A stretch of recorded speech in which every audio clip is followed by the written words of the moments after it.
Scrog, please. Okay. Let's see. The story, as it happened, as I remember it, as I'm telling you. Oh, God. Well, here goes.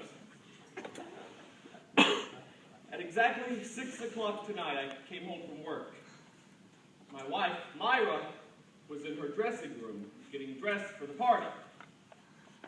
Got a bottle of champagne from the refrigerator and headed upstairs. Rosita, the Spanish cook, was in the kitchen with Ramona, the Spanish sister, and Romero, the Spanish son. They were preparing an Italian dinner. They were waiting for Myra to tell them when to start the dinner. As I climbed the stairs, I said to myself, can't believe it's my 10th anniversary. Still love my wife so much. Myra was putting on the perfume I bought her for Christmas. I purposely buy it because it drives me crazy. I tapped on her door. Tap, tap, tap. She opens it. I hand her a glass of champagne and I make a toast. To the most beautiful wife a man ever had for 10 years. She says, to the best man, the best 10 years a beautiful wife ever had. We drink. We kiss. We toast again.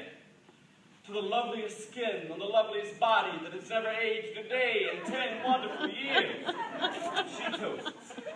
To the most gentle hands that ever stroked the loveliest body that has never aged a day in 10 wonderful years. We drink. We kiss. We toast.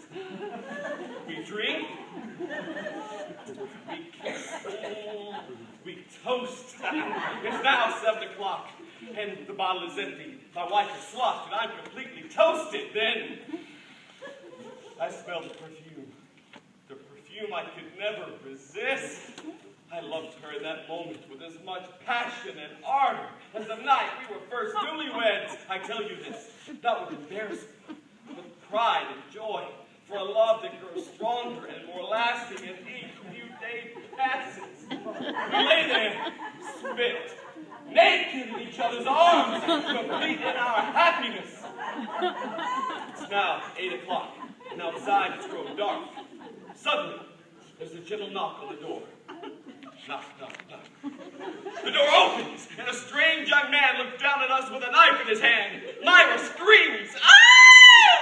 I run to the door to get my gun. Myra grabs a towel and shields herself. Oh! I run back in with a pistol, ready to save my wife's life. The strange young man says in Spanish, Yo que se habla gelada, okay? I don't speak Spanish, and I never saw Rosita Son Romero before, and I didn't know that I was to cut up the salad. And he was asking, should I heat up the dinner now? So I aim my gun at him. Myra screams and pulls my arm. Ah! The gun goes off and shoots me in the earlobe. Rosita Son Romero runs downstairs and tells Rosita and Ramona, Mamacita, vela que poso, ay, ay, ay, ay. And the whole day, bang, bang. The crazy bastard shot at him. So, Rosita and Ramona and Romero leave in a huff. My earlobe is bleeding all over Myra's new dress. Suddenly, we hear a car pull up. It's the first guest. Myra grabs the road and runs downstairs to stop Rosita and Romero. Otherwise, we'll have no dinner. And they drive off in their Alfa Romeo. I look out the window. It's dark, and I think someone is stealing my beautiful old Mercedes. So I take another shot at him. Myra runs down to the basement where we keep the cedar chest. She's looking for the dress she wore last year for Bonch for Israel, but she can't find the light. Creeps down the stairs, passes out in the dark. I run downstairs looking for Myra and notice the basement door is open. Afraid of strange-looking kids coming back, I lock the door not knowing Myra's still down there. Then I run upstairs to take some aspirin because my earlobe is killing me from the hole in it. The blood on my finger gets in my eyes, and by mistake I take 4 Valium instead. I can hear the guests downstairs, and I want to tell them, look for Myra. Suddenly, I can't talk from the Valium, and I'm bleeding all over the white rug.